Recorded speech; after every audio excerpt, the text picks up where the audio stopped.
Do you still believe in doctors? How do you feel about that? You still believe in doctors? What's a superpower that most people don't realize? Do we not take things seriously anymore? The Podical Sons. What's up, y'all? Marvelous. And I'm not your average Joseph. And we are the Podical Sons. Let's start the show. This show is hilariously inappropriate but intellectual beyond belief. Of course. So let's enjoy ourselves and let's get some knowledge in this. Like, comment, subscribe, all the above, all streaming platforms possible. Podical Sons podcast. You can see these faces on YouTube, Spotify, and stuff as well. And yes, the socials at Podical Sons podcast and at So Say the Sons and stuff as well for just the straight wisdom and the facts. All right, let's start the show, man. How you feeling today? I'm feeling great, my friend. I'm feeling great. That's what's up. What brought you joy this week? The fact that I didn't have to work so hard this week is like anytime I don't have to work, it's always a bonus. So I pretty much just lounged. There's probably a few days in between that the work had to get done, but majority of the days was just getting. Would your boss use this as a? No, he knows. Okay. He knows. You know what I mean? I'm about to say, should we cut this out? No. My boss is mad cool because I think when I first started working, he was like, he'd warned me that there's gonna be some times where there's not much. It's gonna be fast paced and gonna be slow paced, and a little mixed in between. I hope you don't feel like too bored, right? Because you get, sometimes you're not doing anything, it can be boring, right? So it's like, I hope you don't feel too bored. I said, no, I'll figure out stuff to do. But, being there for a good while now and attacking all the stuff that I see that I could probably make a little bit better. Mm. And now I'm just waiting for issues to pop. up. So, it's a kickback, I try to figure out stuff while I'm there. But yeah, so I was laid back. This week.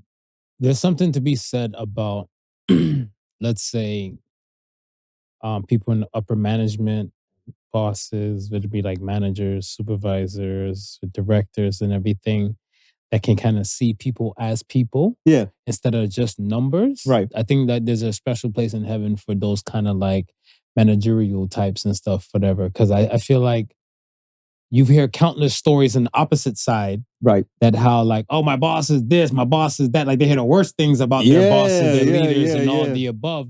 To hear you speak highly, it sounds highly. Yeah, and you know what the funny thing is because when I was trying to get work, I already had like vacation planned, like the family vacation planned and so forth like that. Mm. So I was like, and I felt like I should be upfront and honest and let people know, just in case if they have like plans, like if they're hiring me for certain things, right? Right. Like I got months ahead that's planned and stuff like that. Because your vacation could have been this time of like whatever sweeps week or rush or something like that. Exactly. Time. And they could probably been hiring me to prepare for that, right? Right. So I was like, to be completely honest with you, like I have this time off from here already booked for family vacation. I just thought I wanted to be upfront with that. And he's like, we champion work-life balance here. So that's fine. Just and that's what I'm saying. Like, let me know when it comes. You have to understand, maybe because I want to say like I work in like in a corporate kind of like more sector of a hospital vicinity. Like I look at it and stuff is where a lot of rhetoric goes out. Yeah. But they don't mean shit. Yeah. Right? Like and I look at it and stuff, and it's not just I want to say like taking shots at my job, but there's so many other places and stuff like we need you to create a work-life balance and stuff, whatever. Bitch, you want us to be at work for longest to use all our energy there so that we have no life later. Right. So I'm like, like I said, like there's something we should at least champion, because I look at it stuff as like, it's so much ranting stuff. My boss ain't shit. They don't understand this and all. I heard a guy, he had a whole like rant about a former boss that would just, if he didn't tell her he was going to go piss. Yeah. She would literally come in the man's washroom and stuff for her and knock on the stall and something like that, whatever, right? No, that's crazy. That's crazy. I'm like, that gotta be something, because if it was the other way around, if it was a guy boss to a female worker, some charges go in and stuff for her, right? But then again, like, I don't know, but we highlight so many times where the boss and stuff aren't really for. So like, well, that's dope. Wasn't there a movie like Bad Bosses or something like that? Horrible Bosses. Horrible Bosses. Yeah. I feel like it's something, you're right. It's always highlighted, and then the good ones just a lot of times just go unnoticed until somebody comes forth and actually says, "Hey, I like my boss," but you really hear that. So let me ask you this. Let's say, for example, and stuff, whatever, like, I don't know your boss is like, I'm not pocket watching and everything, but let's say he might make, let's say, over 100K a year. Right? And he's going to be in office and something like that day and everything. Would you go out your way and buy him a coffee?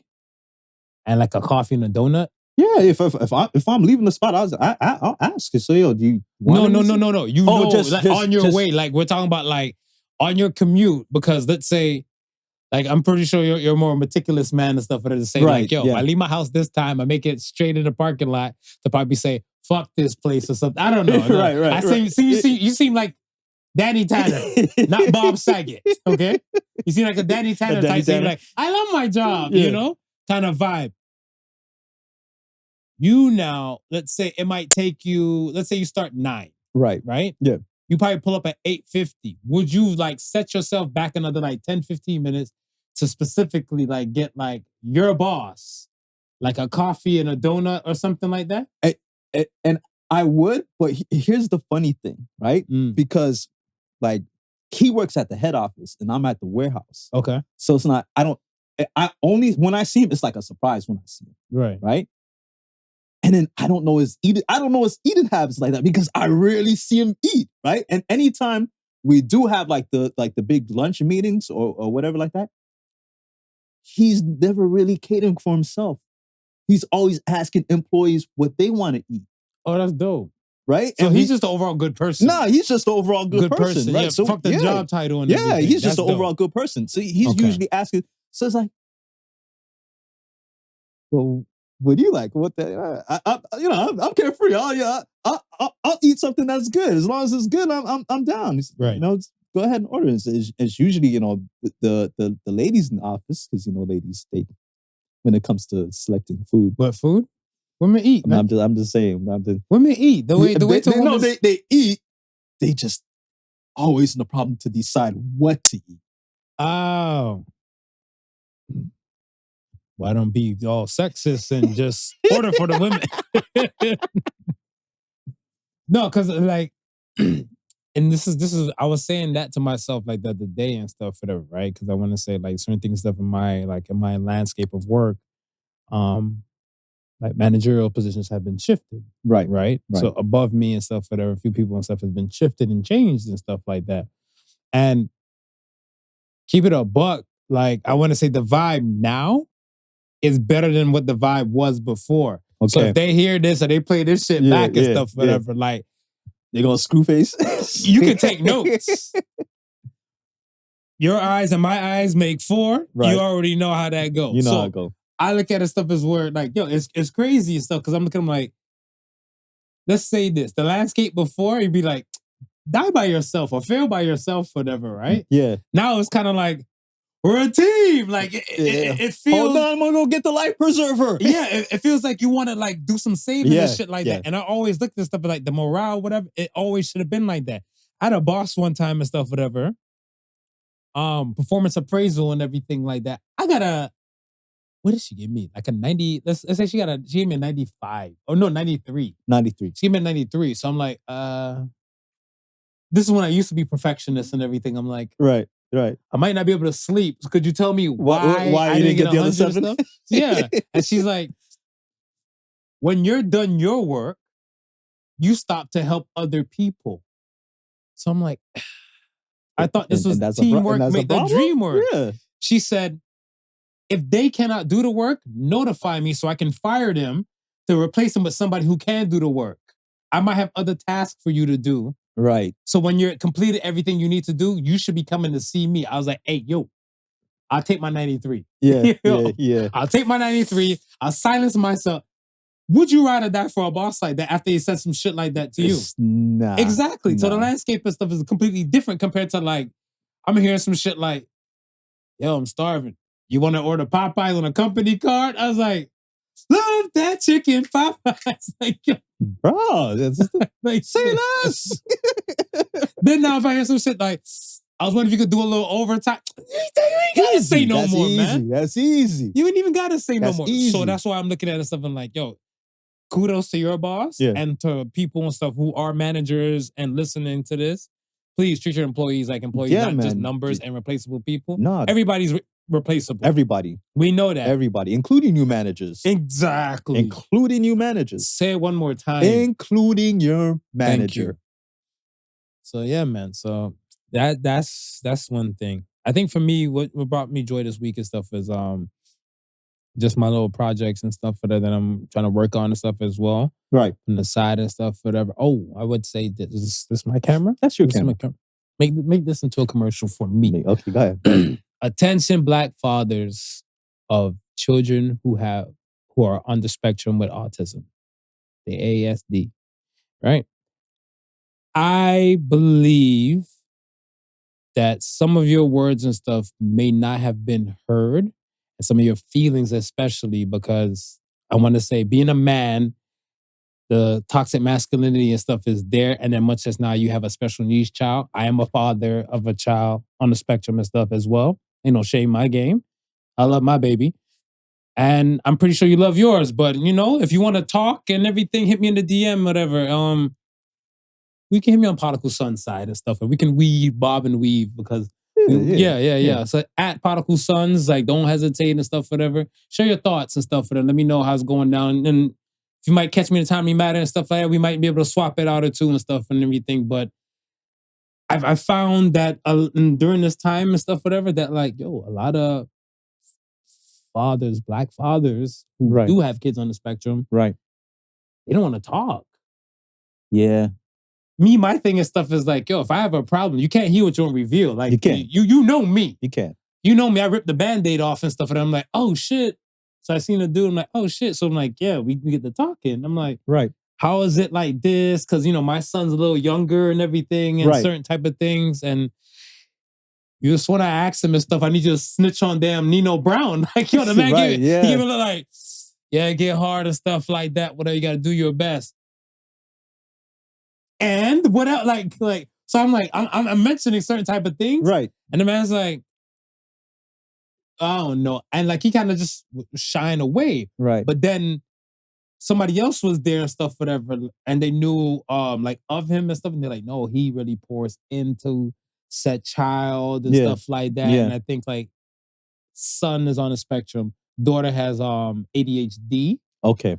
And it's not even putting out his info. No. But it's kind of like, they're like, he goes through a battle with neurodivergency within the household and stuff like that, whatever, right? But I'm like, autism is now popping up so frequently now. So frequently. Within all our children and everything and stuff. And ADHD. Facts. Yeah. So it's popping up so frequent and stuff. And I'm like, why aren't we building like little communities to kind of speak and stuff like that? 100. And I look at it stuff as where if I run into like non-Black fathers or Caucasian fathers and stuff like that, we're having a full dialogue. Yeah, we're having a full dialogue from like food regimen to like things and like behavior stuff and like speech. And telling you what to look out for. That and this is the advice that you're hoping to see. Yeah. And because I just look at like, representation and like kind of like, we agree in so many times like in cultures and stuff, like in their culture and our cultures and stuff a little bit different. Right. And everything. And then even like Black African culture from Black West Indian culture, it might be similar, it might be different. Right? So it's just more of a Q&A kind of thing to kind of like, it's more so my personal quest for knowledge to be the best version of a father I could be for my child. Right. But I think it just kind of gets lost in the sauce that people are just like, bro, we don't talk about these things. We don't talk about Bruno. Well, I'm glad that you're taking on like this type of project. Yeah. And help opening up the dialogue and you've never been afraid of putting yourself out there. Renegade. Put never yourself been afraid out to say there, and hopefully other fathers will have will get the encouragement to say, you know what, it doesn't have to be taboo, because it really doesn't. And a lot of times you may have information that other people desperately need. Desperately need. That's the thing, right? Because I look at it stuff as like, even, well, I don't want to make it all about little man, but I look at it stuff as like, yo, the diet. I mean, like, yo, me, they say I have a God tongue. Ladies, watch yourselves. You watch yourself. But like, I've eaten so many varieties and styles and different type of country, type of food. I like food. Right. I'm a foodie. Right. You know what I'm saying? So for a foodie and stuff, whatever, like much as this is my child, Yeah. I want to put him onto good food and everything like that Right. too. Yeah. Yeah. Right? I guess with them and their personalities and stuff, whatever, and a lot of neurodivergent children and stuff, whatever, they just have like, nah, this is what can get me. Yeah. And this will run and stuff, whatever, right? I'm like, no, that's not good for you. Yeah. You know what I'm saying? I know. But it was like, when I talk to other parents and stuff, whatever, with kids on the spectrum and everything like that, they'd be like, yeah, boss, like, yeah, at least they're eating something. You got to be happy they're eating. I was like, but there's oxtail. Well, oxtail gets expensive. Oxtail is expensive. Yeah. Motherfuckers are swapping out oxtail for like turkey neck now. Yeah. So I'm looking like, why oxtail is still affordable for daddy? Try some. Just try some. Just try some. Yo, the fight? Man. Yeah, the bite is like this. It smells like this. The man gag before the ox. I'm like, no, it's not delicious. But that's part of I want to say the song and dance. Right. That I want to say just one of many, but I don't feel like, and I'm not talking to only just like the black fathers and stuff, but it's just more the black fathers thing because I feel like. Well, I mean, I think what we're trying to get at is that other cultures are more open to it. So we're just trying to get our culture to get to that point. Right. Yeah, Black people don't like people in their business. Yeah. Yeah. Straight like that. Straight out. They don't like nobody in their business. And they don't like life insurance and therapy. And they don't like therapy either. Yeah. So it's like when you have a situation and stuff, I'm not looking at like my son on the spectrum as shame. But I think some people might take it as shame. Right. And if a lot of people don't want their shame to be in nobody's mouth. Yeah. Or be on nobody's scope or radar and stuff like that, whatever, right? Yeah. Like I look at stuff like if you had a tail, like would you like rock it outside or would you tuck it in your pants? I probably tuck it in my pants. That's what I'm saying, whatever, right? Because not everybody's born with a tail. Right. But then like you have the other individuals who be like, all right, it's my tail. It's got my little tail. It's my tail. Yeah, it's just talk regular and shit. Like people go, like, oh, aren't you freaked out? Be like, nah, this is how I was born. This is what it is. It is what it is. And like I made peace with it and stuff, and then that's it. And I feel like when there's a little stigma or shame behind it, I don't. Deep down inside, for me, I just feel like they haven't made peace. And I would love for these fathers to, prove me wrong. Right.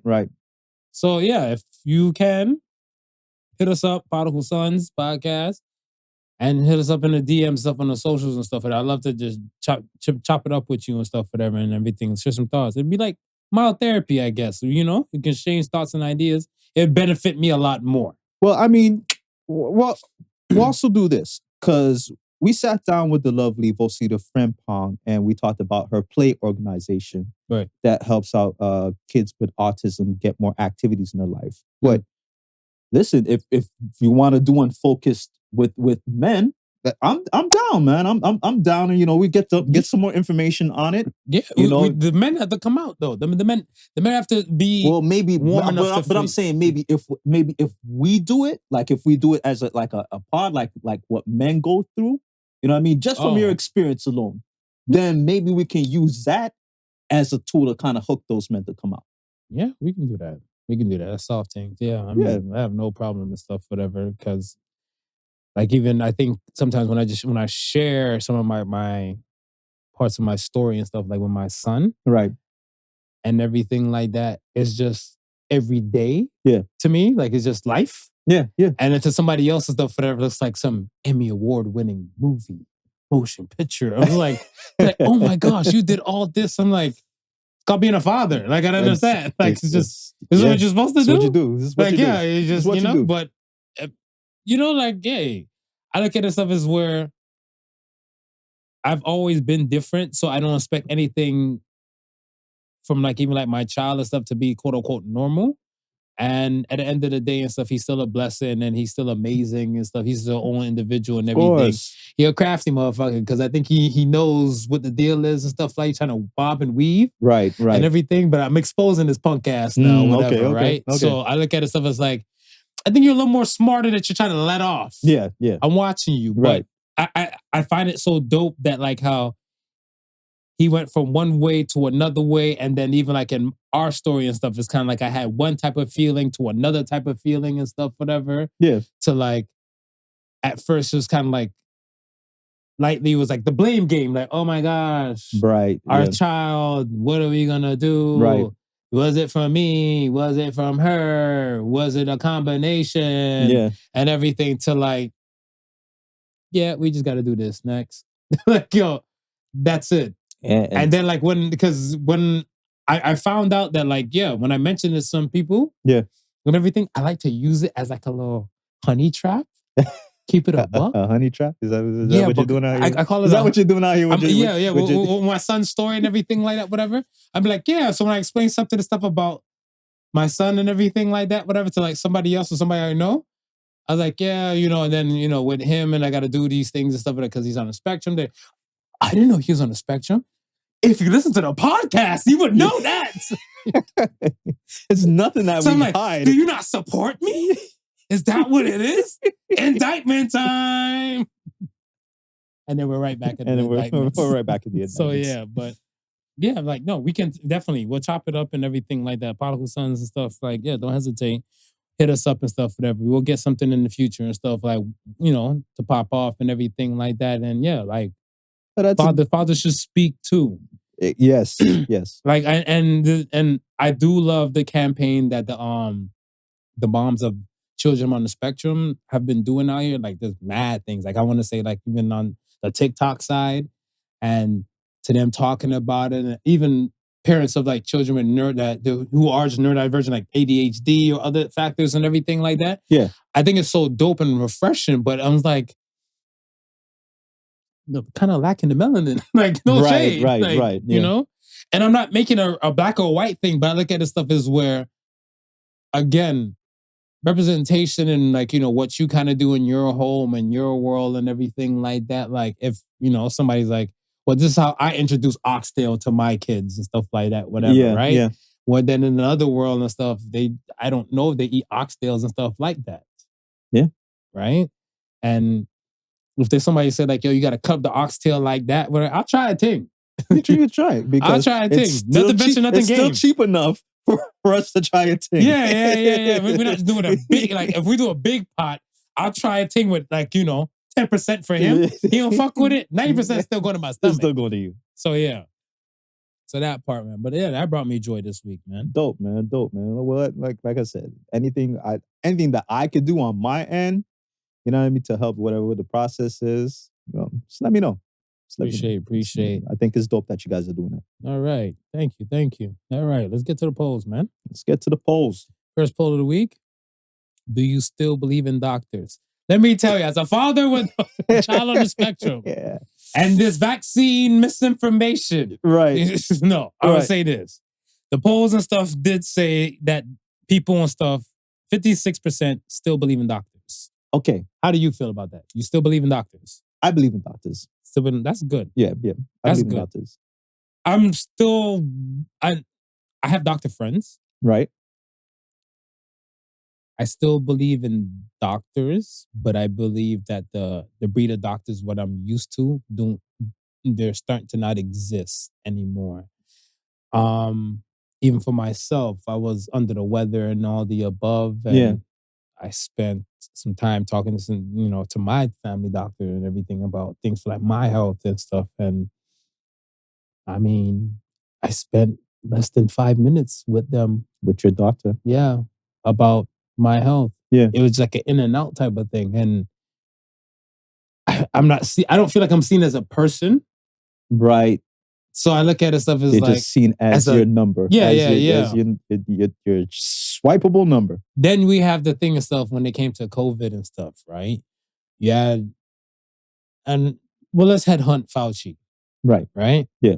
You have a person like Dr. Fauci. Right. Given so much information and stuff to like, let's say, America, right? Over here in Canada, we had Theresa Tam Yes. running the charge and stuff like that pertaining to COVID and all the above and the rules and everything. And then look where we are almost 5 years since COVID.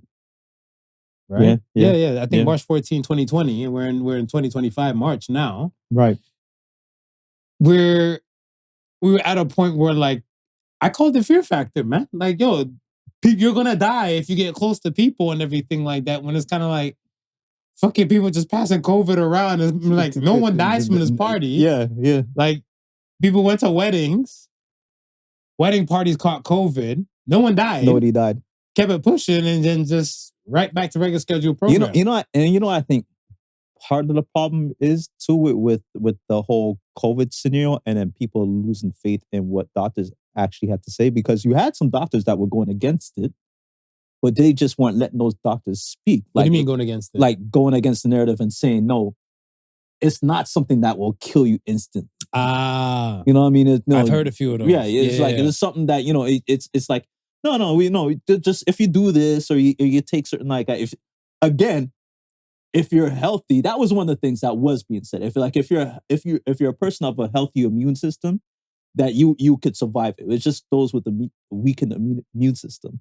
Then you had some doctors promoting that, but then they were getting shut down and demonetized and that sort of thing. But if they were just allowed to speak like before in the past, people would have listened to them and say, no, I trust my doctor and I trust what he says.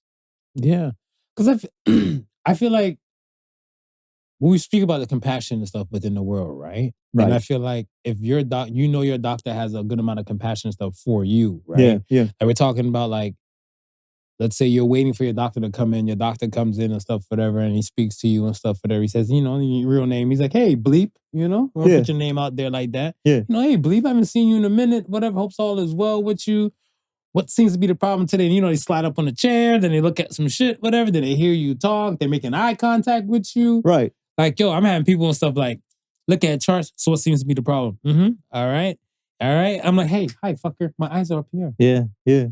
I'm like, this doesn't feel personal and everything like that. And then when I mentioned that, that's when they're like, oh my gosh, closed it, and they try to look, but it was more of a not a condescending, but it's kind of like, all right, because you forced me now. This is not what it is and stuff. But I'm like, if this is not naturally you, then I can take my money elsewhere. The fuck? It's it's weird when you say that, because my eye doctor, I think I like him just for that reason. Like we go in and he checks my eyes and we talk about everything. It's their business and it's a part of the customer service. We talk about everything for their business. He's like, yo, how are you with exercise? I was saying, I'm doing a little bit. And he goes, how do you know? I says, I'm approaching 50. He goes, and I just hit 50. What he said, he just hit 50 like a few months ago. So he's like, start the exercising before you hit 50, man.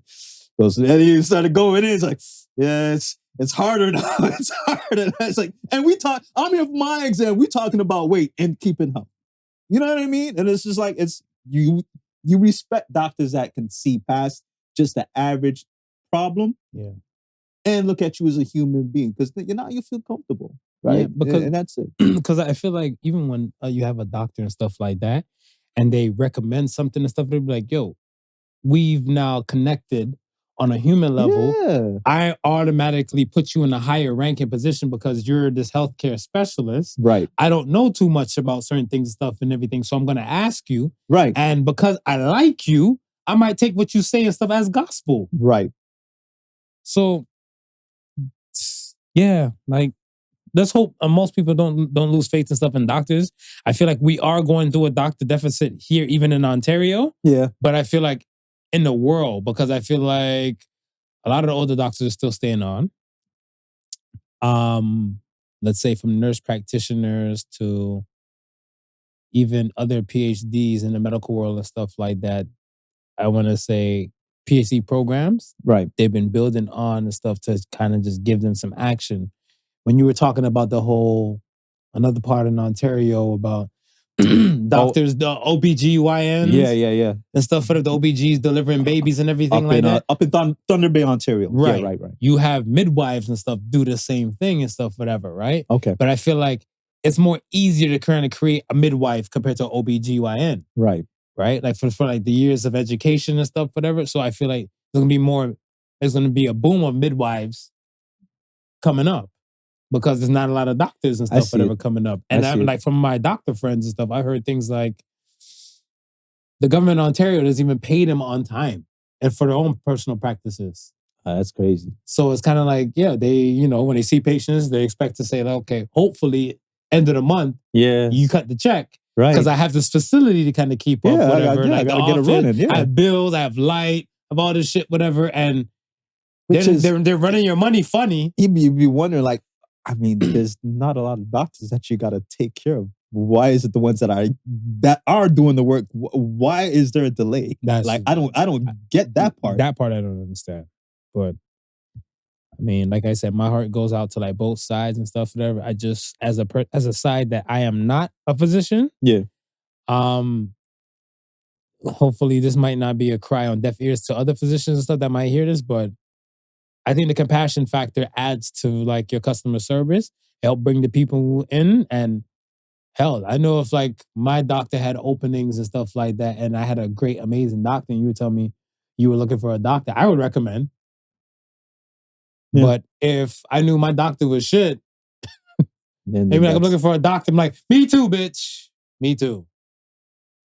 Just talking about it, and I'm thinking, do you think it's more of the doctors nowadays are going into the profession because they can make a lot of money from it, rather than going into the profession because they genuinely want to help people? I mean, I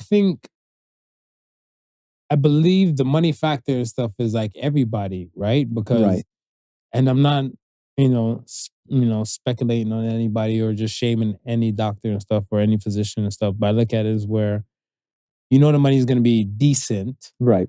Where you can have probably an optimum lifestyle and stuff, whatever, right? To probably, do your own personal thing, right? But then there's some doctors and stuff like my former doctor who retired and everything like that before, like. I want to say he was probably closed and stuff, whatever, on just the Sunday. Just the Sunday. Yeah. Monday he was seeing people. Tuesday he was seeing people. Every now and then Wednesdays he might either do a late or early thing, or he might have to go somewhere else and stuff to go do some other stuff. Right. And then back Thursday, Friday, Saturday. Right. So I look at it stuff as like, yeah, he might be balling, but he's like, he said, no, like money isn't everything. Like, when I can't spend this time with my kids and my kids are kind of growing up without me and everything like that, because I'm constantly here. He's like, he'd be happy to trade some of that income and stuff like that, whatever, right? Right. But he's like, he's at this point of stuff now where like, where he said his kids are small. He probably took it slightly for granted. And this is what I'm saying, the compassion. We were having a conversation like this to a point where the man just said, Nixie knew it. He's blinking and his two kids are getting ready to do applications to go to college. Yeah. And college ain't cheap. Yeah. So it's kind of like, I wanted to slow this down. Right. But now I got to kind of keep this momentum up. Yeah. To kind of make sure you two are straight. And then after that, then maybe I can dial back. Right. And the man said, he's like, before he retired, he's like, I have grandkids now. I have grandkids that they only see me only on a Sunday when I'm off. Yeah. Wow. Yeah, when you look at it from their perspective, you got to look at everything. And that's what I'm saying. Like, I look at it stuff as where, even when there's no right or wrong to even when we poll questions. Yeah. Because we got to know the dichotomy from both sides and stuff like that. Where I think I want to say, in this question, I just happen to be more versed with more people that I know that work in the medical field, or doctors, to kind of share their stories. Yeah. And I see it as a consumer and stuff, whatever, as well, or a patient as well. As a patient as well. Yeah, because I remember even like last week when we were talking about the whole, like, they only see you for 10 minutes and stuff like that. And I was like, it's not really a lot of time to really... That's heartbreaking. Yeah, it is heartbreaking. But then I really started to think about it. It's like, but what if my problem is something not as complicated as the next person that's waiting? And that next person that waiting also only has 10 minutes. and he's hoping that I get through it in enough time. Because maybe his 10 minutes, maybe he doesn't really have more than 10 minutes to spare. Maybe he's got to go pick up the kids or do something like that. And it's like the shortage of doctors it's such a strain on everything. Yeah. I mean, I think when you think community-wise, you think like that. Yeah. Right? When you think individualistically, you're not seeing that. Yeah. Because you think for self. Right. Right? Because at the end of the day, like, I remember I was watching, I think it was Walking Dead one time, and in their little whatever community that they kind of worked out, they still never had a doctor. They had a chick who wanted to go to veterinarian school, started up, and then like she was stressed. She kind of fell back a year, and then the zombie apocalypse happened. So they're like, all right, well, we're gonna make you the doc. Whatever, With right? whatever knowledge you know. Try something. She's like, I operate on horses. Like, yo, like, you want me to sew up somebody's wound now and everything? And I was like, we need to focus on like the medical person. Yeah, yeah. Like, you know, like even like in a role-playing game, those RPG games and stuff, whatever, you need a healer. You need a healer, yes. There's always a healer in the group. You're gonna be leveling up, you're gonna go into some treacherous areas and times and stuff, whatever. You're gonna need to be healed to keep going on. You need a healer. Your strongest warrior is only strong if he's healthy. Yeah. So let us protect our healers and help make more healers and stuff out here, man. That's it. That's it. All right. Next poll. Do we not take things seriously anymore? What do you think the results are before I read you the results? I want to say it's Is it yes or no? It's a no. No? Yeah. No's higher? Yeah. 83% said no, we don't take anything serious. 83%. 83% said no. 83%. I'm on the no side. I'm on the no side. The reason being and stuff, whatever, and everybody loves Saturday Night Live. I love Saturday Night Live. Who doesn't like Saturday Night Live? There might be a few people and stuff, whatever. Saturday Night Live helped make a lot of great people and stuff, whatever. Yeah. I'm gonna start with them, then I'm gonna move on to memes. Okay. Serious shit would happen in the world. Saturday Night Live will find a way to make a joke. Oh, then they're gonna spoof it. They're gonna spoof it. They're gonna spoof it. Right? Now, whenever there might be something where, let's say, we'll not even give Saturday Night Live a shot because Saturday Night Live, again, is one night out of the week. Right. Right? One thing pops off, there's memes flying everywhere. And some part, and within the meme, there's gonna be some kind of dark joke or some humor, some wild shit to it or stuff, whatever, with right? a caption, too soon. That's wild. Yeah, I seen that before though. That's hurtful. Yeah, you're right. Well, it's something about it. And I was like, yo, here we go. Father-daughter dance, right? Right. Father-daughter dances and stuff that are at this one place. I can't remember where in particular it was, but it was more predominantly kind of a black thing. How old do you think the daughters would be in a father-daughter average dance? Elementary school level? Yeah, I'm saying around 16. 16? Yeah. Okay. So this was elementary level. Okay. And they were playing They Not Like Us. Okay. Certified pedophile. What? You're saying this? Right. You're singing this at a father-daughter dance? Right. Yeah. A minor. Yeah, and all the kids went off yeah. at the A minor part, whatever, right? And I'm like, pedophilia is not a joke. It's not. We turned this song into a smash. Yeah. Into a smash, whatever, right? I feel like we take a lot of things and stuff today. We don't take too many things serious anymore.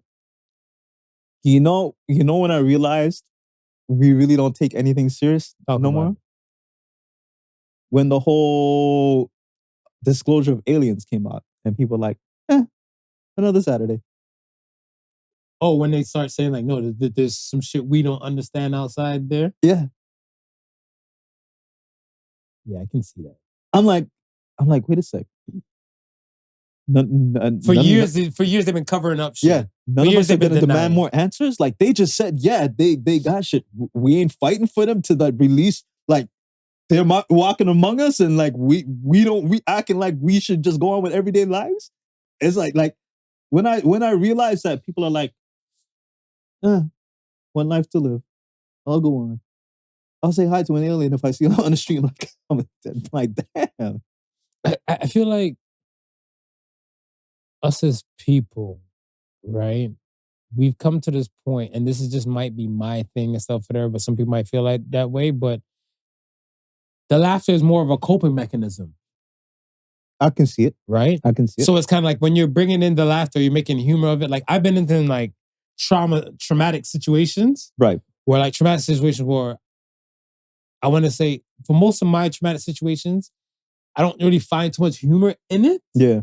But the type of person that I am and stuff, I might tell it in a more of a satire kind of manner. Right. Because I've lived and I survived through that, whatever, Yeah. right? Yeah. Like when I was younger, I think like 6th grade, when like I said, like they were trying to kill some dude and like we were just in the area and stuff, whatever, of the vicinity of the dude, and they shot. Guy was like behind me. I'm running. Yeah. And they shot, and I just saw like the rock kind of like explode right by me. I'm looking like, oh shit. Yeah. But I'm telling somebody the story. I find out the other, like, let's say like years ago, I'm telling somebody else the story. I'm like, yo, I'm running and stuff. I see the rocks just explode and stuff. I'm like, yep, not today, Satan. And I ran off and I ducked off. Yeah. They just had like snickering laughter in their face. I was like, I could have died. Yeah, like, yo, like the bullet could have hit my head. It could have. Yeah. Right? But I'm like, I guess maybe how I'm telling it. How you're telling it and the fact that you're here to still talk about it. Right. Because if you're not, it's a different reaction if you're not here, right? But yeah, 100%. And I'll put also the fact that so much shit is happening on a constant, we're seeing it on a constant level, is that we're beginning to get numb.